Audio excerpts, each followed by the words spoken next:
मोडून शाप देतात आणि 7व्या पिढीला घरात खायला वंश शिल्लक राहत नाही.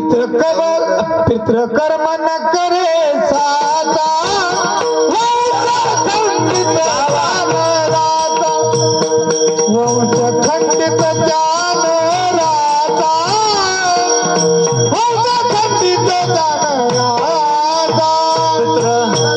न करे साता वंश खंडित जान राता वंश खंडित जान राता वंश खंडित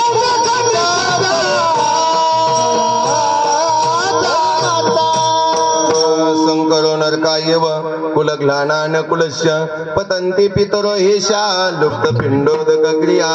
पुण्यतिथी नाही, माहे नाही, अक्षय तृतीया नाही, काहीच नाही. तुकोबर आहे म्हणतात पैसा राहील, बंगला राहील, गाडी राहील, पण 7व्या पिढीला घरात खायला माणूस शिल्लक राहणार. आणि शास्त्र तर म्हणतो ज्याला आई बाप मान्य नाहीत ना महाराज, ज्याला आई बाप अशी पोरं जन्माला येण्यापेक्षा आईच्या पोटातच गर्भ का गळून गेला नाही. गळेची ना गर्भ नवीची का वांज. त्या आईनं अशा नालायक पोराला जन्म देण्यापेक्षा आई वांज राहायला पाहिजे होती.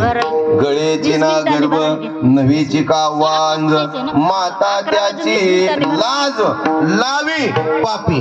ज्या आईनं वाईट मुलाला जन्म दिलाय ना त्या आईनं कुळाला लाज लावली महाराज. पापी आहे ती आई.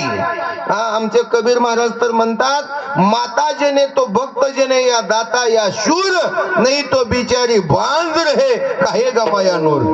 कबीर महाराज म्हणतात आई जर व्याली ना तर आईच्या पोटी 3 प्रकारचे पोरं जन्माला आले पाहिजेत. एक दानशूर मुलगा जन्माला आला पाहिजे. दुसरा रणांगणावरती वीर श्री विजय प्राप्त करणारा आला पाहिजे. नाहीतर तिसरा माळकरी जन्माला आला पाहिजे.